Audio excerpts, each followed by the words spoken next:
ہمیں ماہ شعبان کا یہ مقدس مہینہ نصیب فرمایا، اور انشاءاللہ ہمیں امید ہے کہ رب ذوالجلال اپنے فضل و کرم سے ماہ رمضان بھی ہمیں نصیب فرمائے گا۔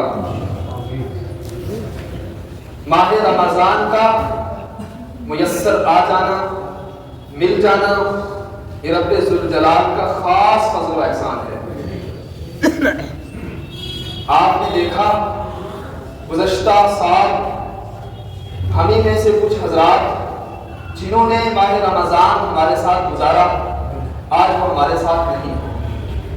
یہ رب ذوالجلال کا فضل ہے، کرم ہے کہ انشاءاللہ ہمیں پھر سے ماہ رمضان نصیب ہوگا۔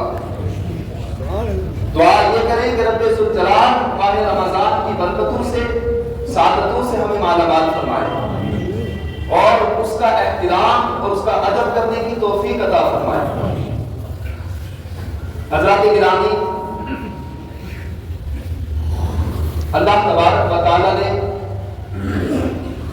ماہ رمضان کے روزے فرض فرمائے، اس کا ذکر قرآن مقدس میں بیان فرمایا۔ فرمایا ایھا الذین آمنوا کتب علیکم الصیام کما کتب علی الذین من قبلکم لعلکم تتقون۔ اللہ فرماتا ہے ایمان والو، تم پر اسی طرح ماہ رمضان کے روزے فرض کیے گئے ہیں جس طرح تم سے پہلے لوگوں پر فرض کیے گئے تھے، تاکہ تم متقی بن جاؤ، شکر گزار بن جاؤ۔ اس آیت کریمہ میں رب ذوالجلال نے ماہ رمضان کے روزوں کی فرضیت کو بیان فرمایا کہ تم پر ماہ رمضان کے روزے کیا ہیں؟ فرض ہیں، فرض ہیں۔ اور فرض کسے کہتے ہیں؟ ہر صورت میں رکھنے ہیں۔ ہاں کوئی ایسی صورت ہو جو مانے ہو رکھنے سے، یعنی آپ نہیں رکھ پاتے، آپ بیمار ہیں، تکلیف ہے، تو رخصت ہے، ورنہ کسی صورت رخصت نہیں، آپ روزے رکھیں گے۔ ان مسائل کو رب ذوالجلال نے دوسرے مقام پر بیان فرمایا۔ فرمایا من شہد منکم الشہر فلیصمہ، کہ تم میں سے جو کوئی ماہ رمضان کو پائے تو وہ روزہ رکھے۔ اور آگے فرمایا تم میں جو کوئی مریض ہو، بیمار ہو جائے یا مسافر ہو، تو وہ دوسرے دنوں میں گنتی پوری کر لے، اس کے لیے رخصت بھی ہے۔ اللہ رب العزت بیمار ہے، روزہ نہیں رکھ سکتا، یا مسافر ہے، مسافرت میں، سفر میں پریشانی ہے، دقت ہے، تو روزہ نہ رکھنے کی رخصت ہے۔ ورنہ اگر ایسی صورت نہیں ہے تو پھر روزہ چھوڑنے کی رخصت نہیں ہے، آپ روزہ نہیں چھوڑ سکتے۔ اب بیماری کا ذکر جو اللہ نے قرآن میں بیان فرمایا، اس بیماری میں یعنی ایسی بیماری ہے جس سے آپ کے مرض میں روزہ رکھنے کی باعث اضافہ ہو جاتا ہے، زیادہ ہو جاتا ہے مرض، تو روزہ چھوڑنے کی رخصت، ٹھیک ہے؟ یا جان جانے کا اندیشہ ہے، خدشہ ہے، تو روزہ چھوڑنے کی اجازت۔ لیکن اگر ایسی بیماری جس سے روزہ رکھنے کی وجہ سے آپ کی صحت پر کوئی اثر نہیں پڑتا، مرض میں اضافہ نہیں ہوتا، تو اس بیماری میں روزہ چھوڑنے کی اجازت نہیں۔ یہ بات ذہن نشین رکھ لیں، کیونکہ مرض کا ذکر آیا قرآن میں، تو کوئی اس سے یہ نہ سمجھ لے اس سے ہر مرض بھی مراد ہے، کوئی سا بھی مرض نہ، اس سے وہی مرض مراد ہے جس مرض کی وجہ سے آپ کی جان جا سکتی ہے، آپ کی صحت میں نقصان ہو سکتا ہے۔ اگر ایسی صورت نہیں ہے، روزہ رکھنے سے صحت پر کوئی اثر نہیں پڑتا، تو پھر روزہ چھوڑنے کی اجازت ہے۔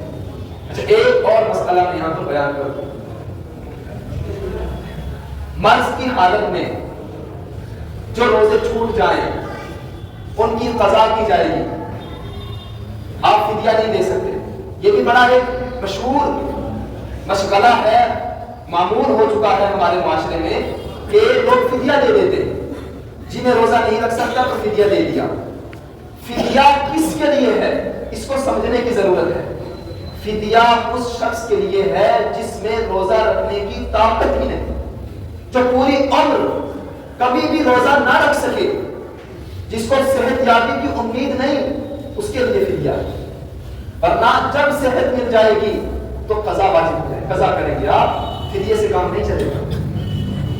سمجھ آیا اس کا مطلب؟ بیماری کی وجہ سے روزے قضا ہو گئے تو اب آپ کو صحت مل گئی تو ان تمام روزوں کی قضا واجب ہے، قضا کریں گے آپ، فدیے سے کام نہیں چلے گا۔ فدیہ اسی صورت کارآمد ہے جبکہ روزہ رکھنے کی طاقت نہیں۔ اللہ کرے سمجھ میں آ جائے اس اور اللہ تعالیٰ ہم سب کو روزہ رکھنے کی توفیق عطا فرمائے۔ آمین۔ روزہ رکھنا یہ بڑے فضل کی بات ہے، کرم کی بات ہے۔ روزے داروں کے بڑے فضائل بیان کیے اللہ تعالیٰ نے۔ حدیث پاک ہے، حضرت ابو ہریرہ رضی اللہ تعالیٰ عنہ روایت کرتے ہیں کہ آقا صلی اللہ علیہ وسلم نے ارشاد فرمایا، یہ حدیث قدسی ہے، حضور ارشاد فرماتے ہیں، اللہ ارشاد فرماتا ہے۔ کیا ارشاد فرماتا ہے؟ اللہ ارشاد فرماتا ہے، کلو عمل ابن آدم لہو الا الصیام فانہ لی وانا اجزی بہ۔ سرکار ارشاد فرماتے ہیں، اللہ ارشاد فرماتا ہے، بنی آدم کا ہر عمل اس کے لیے ہے سوائے روزے کے، روزہ میرے لیے ہے۔ سبحان اللہ، روزہ میرے لیے ہے اور میں ہی اس کی جزا دیتا ہوں۔ سبحان اللہ۔ اور آگے فرمایا والصیام جنۃ، فرمایا روزے ڈھال ہے جہنم سے، یہ روزے ڈھال بن جائیں گے آپ کے لیے جہنم۔ اللہ اکبر۔ کیا مطلب حدیث پاک کا؟ مطلب یہ ہے کہ روزے کا اتنا زیادہ اجر و ثواب ہے جس کا کوئی حساب نہیں۔ دوسری حدیث پاک نے اس کو روایت کیا، یہ بھی حضرت ابو ہریرہ سے روایت ہے۔ سرکار ارشاد فرماتے ہیں کہ ابن آدم کا ہر عمل اس کے لیے ہے، لیکن روزہ میرے لیے ہے اور میں ہی اس کی جزا دیتا ہوں۔ سبحان اللہ۔ مطلب کیا؟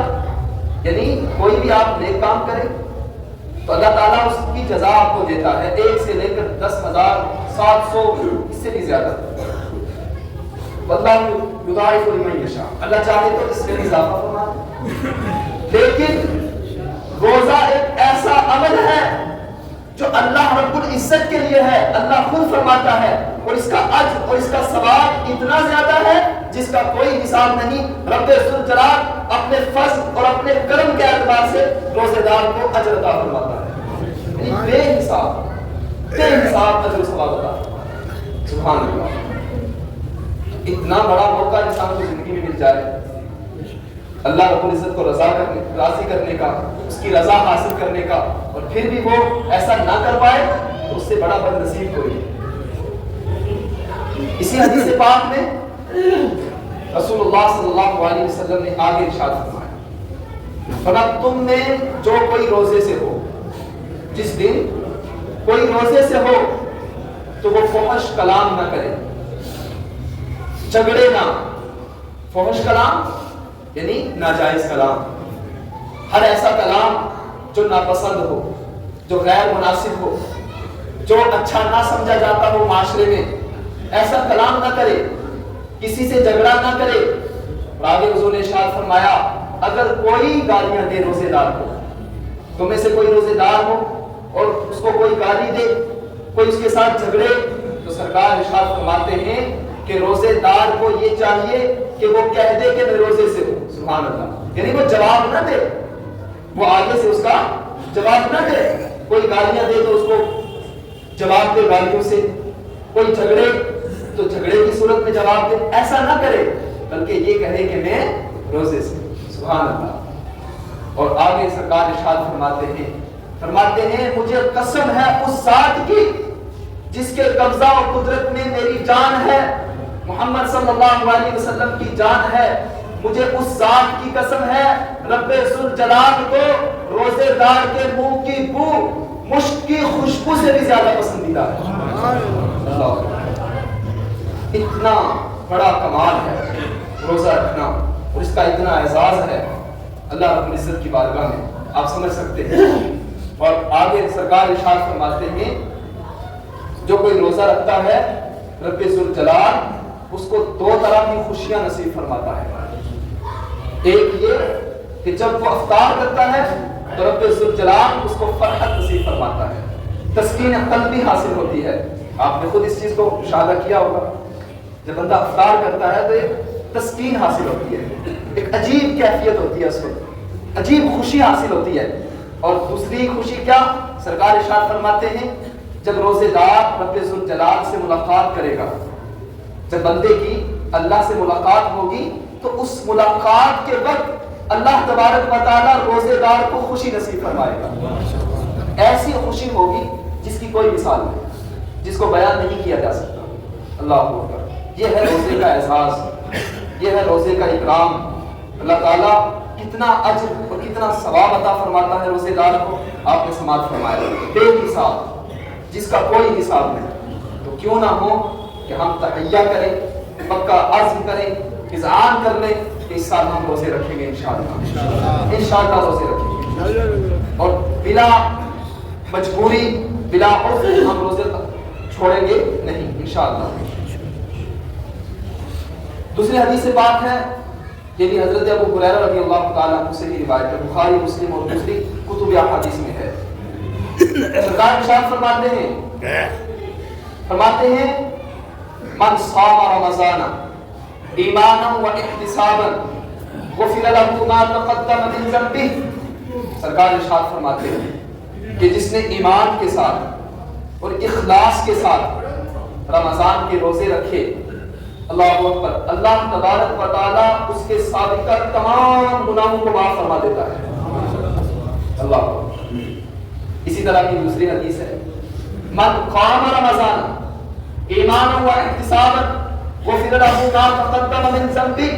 سرکار ارشاد فرماتے ہیں جس نے ماہ رمضان میں قیام کیا، یعنی نماز تراویح پڑھی، قیام سے مراد قیام اللیل ہے، رات کا قیام یعنی نماز تراویح۔ سرکار ارشاد فرماتے ہیں جس نے تراویح کی نماز پڑھی ایمان کے ساتھ، اخلاص کے ساتھ، تو اللہ تبارک و تعالیٰ اس کے سابقہ تمام گناہوں کو معاف فرما دیتا ہے۔ اسی طرح ایک اور حدیث ہے حضرت عبد الرحمن بن عوف سے روایت، اس کا بھی لب لباب یہی ہے۔ سرکار ارشاد فرماتے ہیں بندہ جب ایمان اور اخلاص کے ساتھ رمضان کے روزے رکھ لیتا ہے تو وہ گناہوں سے اس طرح پاک و صاف ہو جاتا ہے جس طرح کہ اس کی ماں نے اس کو ابھی جنم دیا ہو، یعنی بچہ جب بوقت تولد، بوقت پیدائش جس طرح گناہوں سے پاک و صاف ہوتا ہے، روزے دار جب ایمان کے ساتھ، اخلاص کے ساتھ رمضان کے روزے رکھتا ہے تو اللہ تعالیٰ اس کو بھی اسی طرح گناہوں سے پاک و صاف فرما دیتا ہے۔ سبحان اللہ، اتنے فضائل ہیں۔ اس لیے ہمیں چاہیے کہ ہم روزہ رکھیں، خود بھی رکھیں اور دوسرے لوگوں کو بھی اس کا حکم دیں، اور ہر انسان اپنی اولاد کے لحاظ سے، اپنے رشتہ داروں کے لحاظ سے، اپنے کنبے کے، اپنے سوسائٹی کے لحاظ سے وہ ذمہ دار ہے۔ قیامت کے دن اس سے معاوضہ ہوگا، اس سے سوال ہوگا، اس سے پوچھا جائے گا۔ یہ جو قرآن مقدس کی آیت ہے تأمرون بالمعروف وتنہون عن المنکر، تم اچھائی کا حکم دیتے ہو، برائی سے منع کرتے ہو، تو یہ صرف مولانا لوگوں کے لیے نہیں ہے کہ وہی اچھائی کا حکم دے، برائی سے روکے، یہ ہر مسلمان کے لیے ہے کہ وہ اچھائی کا حکم دے اور برائی سے روکے۔ اسی طرح حضور کی حدیث بھی ہے من رأى منكم منكرا فليغيره بيده فإن لم يستطع فبلسانه فإن لم يستطع فبقلبه ذلك أضعف الإيمان۔ حضور نے فرمایا تم نے جو کوئی برائی دیکھے تو وہ اس سے روکے، اگر ہاتھ سے نہیں روک سکتا تو زبان سے کہے، زبان سے بھی نہیں کہہ سکتا تو کم از کم دل میں برا جانے، اور سرکار ارشاد فرماتے ہیں دل میں برا جاننا یہ ایمان کا سب سے کمزور درجہ ہے۔ تو بحیثیت مسلمان کیا آپ پر فرض ہے اپنی اولاد کے لحاظ سے کہ آپ ان کو پابند صیام بنائیں، روزوں کے پابند بنائیں۔ اولاد روزہ نہیں رکھتی تو سختی کریں، نماز نہیں پڑھتی تو سختی کریں، قسم خدا کی ہم اللہ اور اللہ کے رسول کے فرمان کے مطابق زندگی گزاریں تو صحیح، رب ذوالجلال کی رحمت اور فضل دیکھو کس طرح ہمارے اوپر برستا ہے۔ ہاں، ہم شرط یہ ہے کہ ہم اپنے آپ کو اس لائق بنا لیں، ہم اپنے آپ کو اس لائق بنا لیں کہ اللہ تبارک و تعالیٰ کا فضل اور اس کا کرم جو ہے ہمارے اوپر برسے. اور بندہ اللہ رب العزت کی بارگاہ میں ایسا مقام حاصل کر لیتا ہے نا جب وہ اللہ رب العزت کی رضا حاصل کر لیتا ہے. ادھر دعا کے لیے ہاتھ اٹھتے ہیں اور ادھر دعا جو ہے باب اجابت کو پہنچ جاتی ہے. اللہ تعالیٰ ایسا مقام اپنے بندے کو عطا فرماتا ہے. تو کوشش یہ کریں کہ بلا وجہ روزہ نہ چھوٹے اور دوسرے لوگوں تک بھی یہ پیغام پہنچائیں، اپنی اولاد کو، اپنے پڑوسیوں کو، اپنے رشتہ داروں کو. اللہ تعالیٰ ہم سب کو عمل کی توفیق عطا فرمائے. اللہ تعالیٰ ہم سب کو صحت و سلامتی کے ساتھ ماہ رمضان نصیب فرمائے، ماہ رمضان کے روزے رکھنے کی توفیق عطا فرمائے. اس کی برکتوں اور سعادتوں سے اللہ تعالیٰ ہم سب کو مالا مال فرمائے. کلمہ پاک کا ذکر کرنے لا الہ الا اللہ محمد رسول اللہ صلی اللہ علیہ وسلم.